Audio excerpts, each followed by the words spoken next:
wait, if I was Michael Myers? Nah, I'm Corey Cunningham. Yeah, I'm Corey Cunningham, not Michael Myers. You think because of the mask? No, sorry. In all seriousness, that's basically the plot of this movie. Yeah, I seen Halloween Ends, the finale, I guess, of the trilogy, and, what the hell happened to you, Mike? What did they do to you, man? So yeah, in any case,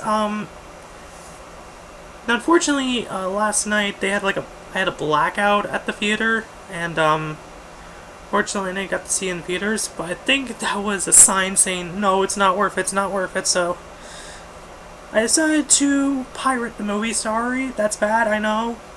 But, yeah, I decided to just do that instead. And I watched it, and oh boy. Ooh. Eesh. Yeah, Mike, I am so sorry. Mike, I am so sorry. Yeah, Halloween Ends is probably the worst of the series. People say it's better than Halloween Kills, which I completely disagree. But yeah, it's not really a great movie. So where do they begin with this? It starts off with the opening scene with our new character, pretty much the focus of this movie, Corey Cunningham, who babysits this kid, and then the kid kind of does something. He locks him into like, I think the attic or something, and he tries to get out, but then accidentally kicks the kid out of the balcony and kills him. So, and now the parents blame him for the murder, and then that's how the opening scene begins. And the font of the Halloween ends, the Halloween Ends font in this one is like the Halloween Free Season of the Witch font, like the blue with like the tilted text, with a pumpkin opening up to have another pumpkin, opening up to have another pumpkin, like, you know, evil spreads, I guess. But yeah, in any case, it started out pretty good, and then we got like the opening scene with Laurie talking to us about the last couple films, Halloween 2018, and Halloween Kills. So yeah, at least it started out pretty good. Like, it started out pretty good, and then we get introduced to Corey again. Now he's pretty much like being picked on, saying that everyone wants to hurt him, well, everyone is scared of Corey since they think he's gonna hurt him or something. Yeah, people haven't gone over the fact that Corey killed a kid by accident. And then Allison meets Corey, and then these two bond, and after that thing, Corey gets confronted by the bullies again, and this time they threw him off a bridge, and then this homeless guy sees Corey being dragged into like the sewer drain. And then after that, it's like the morning time, I think. I'm not sure, but after that, he just looks around, and then Michael finally, like in the 40-minute mark, he finally appears, and then he just like grabs Corey's neck, and then the two look at each other, and then they share like images of themselves, like Michael and Corey have like a psychic connection or something.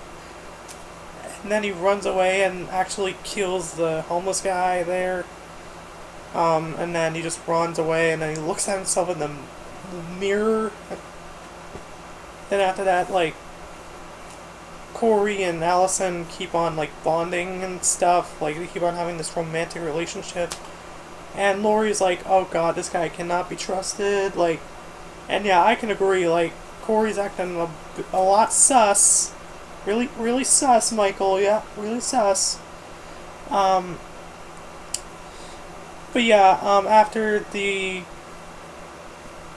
confronting Michael, he's all like, okay, I'm not going back in there. But after getting like picked on by someone, actually it's like the Mulaney's, like the kid from the 1978 flashback. So that's pretty cool to see. But in any case, he drags that Mulaney guy into the freaking sewer and, like, helps, like, Michael kill.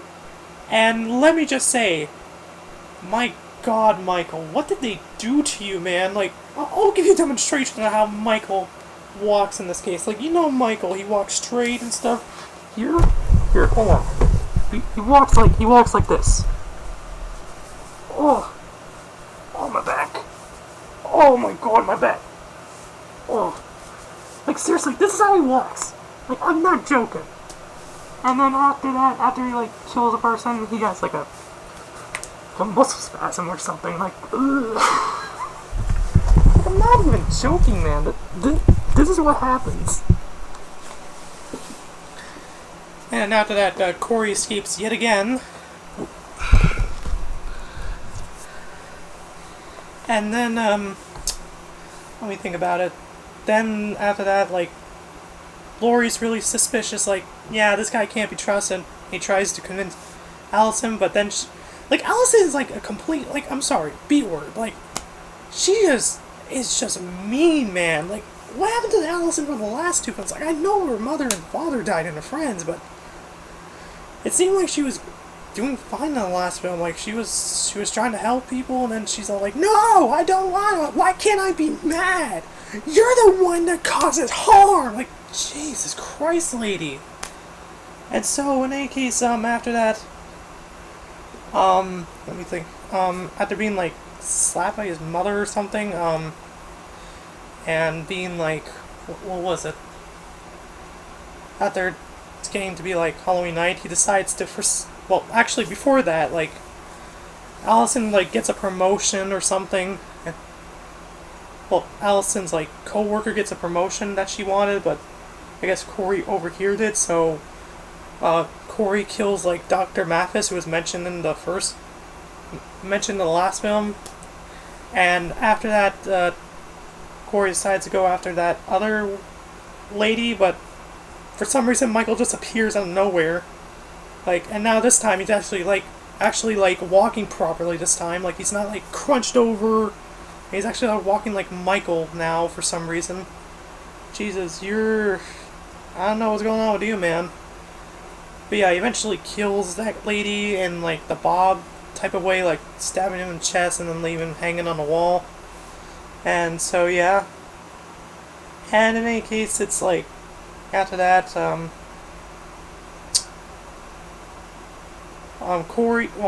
Laurie confronts, Corey about this, and then Corey's like, if I can't have her, no one will, like, god damn this guy.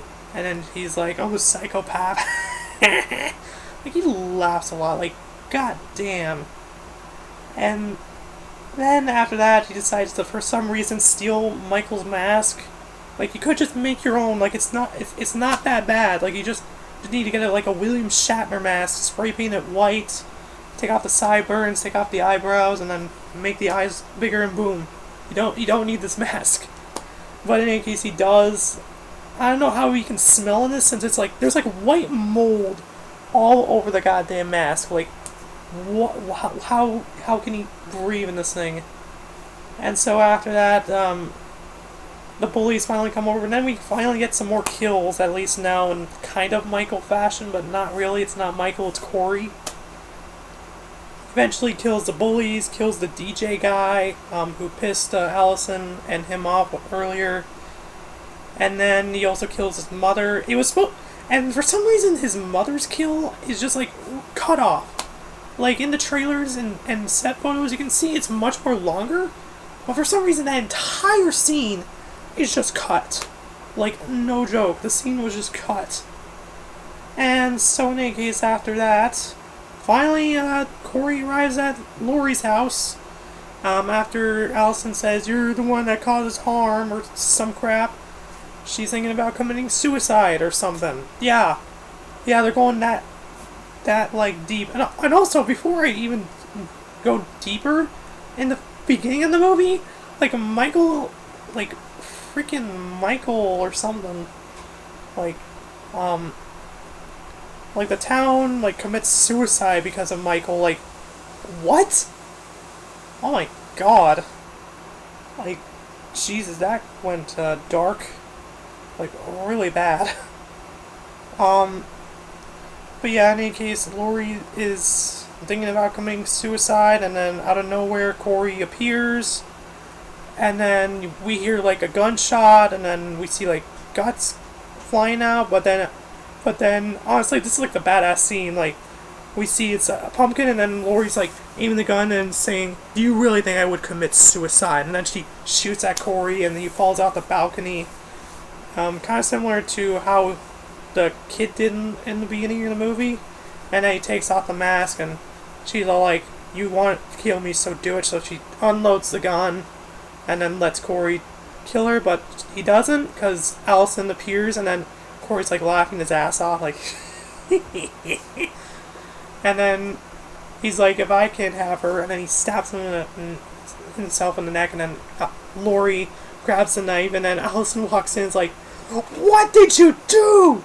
Why? You, like, Jesus, lady, just believe your goddamn grandmother, like, Jesus." So, yeah, in any case, she blames Lori again. God damn. And then, eventually, they both cry, and Lori's actually thinking about actually committing suicide, but fortunately, the gun is unloaded, so she can't do anything. And then, finally, after the goddamn movie, like, a goddamn, like, what was it, an hour and, like, 30 minutes, he finally comes back. Oh, yes. Our Lord and Savior Michael comes back. And finally, it actually feels like a goddamn Halloween film. Like, Jesus, why couldn't this be the movie? Like, so in any case, after that, Michael tries to grab his knife, and then but then after that, like, Corey grabs his hand, and then he's like, "No, don't grab the knife!" And then Michael just grabs his face, and then like, oh, like they look at each other, like, oh, grabs his face, and then like, and then he's dead. So pretty much that whole entire Corey plot was just pretty much useless now. So yeah, it was pretty much useless. So I don't know what's the point even having it if you're just gonna kill him off. So finally, after like an hour and 30 minutes, we finally get like goddamn Michael Myers back in the movie, and then we finally get that fight scene there. We were promised Lori and Michael fight for the last time, even though it doesn't really feel that satisfying since Michael was not even a threat in this movie. Like, he wasn't a villain. Like, what's the point even having him if you're not going to do anything with him? And so, in any case, Lori pins both his hands down and puts like throws down the fridge on his leg, so now when he doesn't move, you know, he still has one of his legs still moving. And then after that, he gets a stab in the chest as well as the side, and then like Lori twists it, and then after that he's pretty much down, and she takes off his mask, and then she says, "I've run from you. I have chased you. I even thought you were the boogeyman, but you're just a man who's about to stop breathing." Then she slits his neck, and yeah, that's pretty much how he dies. Well, not really. He slices his hand open, kind of looking like the Jason Voorhees hand, and then he grabs his neck. He grabs her neck, and she's like, like, literally, that's how it looks. And then she's like, "Do it! Do it!" And then Allison arrives and then breaks Michael's hand. And then finally, Hawkins appears, thinking that Lori committed suicide since she put in like a 911 call. Unfortunately, she didn't, and everyone is okay. But then Allison and Lori were like, "He's not dead enough." So then they strap him on like the goddamn car, and then they drive off to the junkyard. There's Julian, and also the Sandra from the last film. She survived the neck wound, which I actually think I theorized that she was alive since she was still breathing. So I was right. So in any case, after that scene, we get to the junkyard where all the people of Haddonfield lift Michael's body up like the freaking Spider-Man, like the crowd in the train. Like, they just bring up Michael and just like put him into like like those blender things that they have at the junkyard.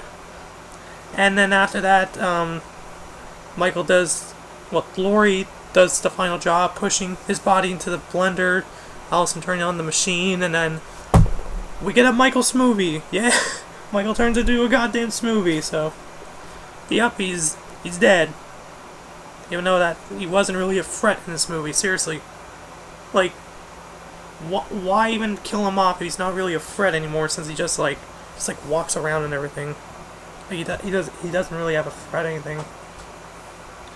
So he's not really threatening. So, in any case, after that, Allison for some reason still moves away, even though that she's not with Alice, she's not with Corey anymore. Like, girl, why are you such a B word? Like, I'm sorry, but it's true. But fortunately, Laurie does get some redemption, I guess, since I guess she does go with Hawkins, since at the end they do go together. So, yeah, I guess that's good. Yeah, I guess that's good. And then it finally ends with like the pan out shots of Laurie's house inside, with the mask still on her table, like this mask, like it's still. Like, it's on her table and stuff, and yeah, that's how it ends. With, and you think it's gonna end with the Halloween theme, but no, it's like, Don't Fear the Reaper, which I think was a real shame, considering how this is like the finale and they don't play the Halloween theme even. Well, they actually do play it, but it's like the very end, unfortunately, which is when pretty much everyone exited out. So, yeah, that was Halloween Ends, and dear God, what happened, Michael? What happened? So, literally, there's no Michael in this movie. Like, if you're expecting Michael, you're not gonna see Michael throughout any of the movie until, like, a couple scenes in the very end. Like, they made, like, Michael, like, so badass, like, in the last two films. Like, he was indestructible. You can't you can't stop the boogeyman. And then, like, in this movie, he's just, like, depressing. He's, like, really weak and crap. Like, come on. Well, in any case, yeah, that was Halloween Ends. Yeah, I'm just gonna think about Halloween 2018 as the definitive ending for now. Yeah, I'm sorry, Michael. You deserve better, man. Yeah, Halloween Ends. I'm sorry, Jamie Lee, man. I know it was fun, but this movie wasn't for some people, and yeah, including me, so. Yeah, that was Halloween Ends. It was depressing as hell. I also wanted to say some things that really made me infuriated, like the Corey plot, like the reason why the Shape is so friending is because he doesn't have a motive, he just kills because. And that's why he does have a motive, he just kills because he was bullied and crap like that. He doesn't like them, like. See, this is why Michael is more better than Corey, because he doesn't have a motive. It's more scary, but he's not really scary in this movie either. Like, he just stands in a cave and just, like, god damn. And also that ending? I'm not sure what that ending was, like I hope that the alternate ending doesn't have, like, Laurie becoming evil or something, since, when Corey became evil, he was being choked, and then he was looking into Michael's eyes, and then there's, like, these flashback thingies, and it did happen the same with Laurie. I'm pretty sure that's just like a light flashing between her eyes, but honestly that kinda has the same thing with Corey and stuff, but and also the mask of Michael is still in her house, so if that's the case, oh my god, I don't know what else to say. Like, I hope that's not the alternate ending, please don't be the alternate ending, but yeah, that's all I wanted to say. This movie's bad.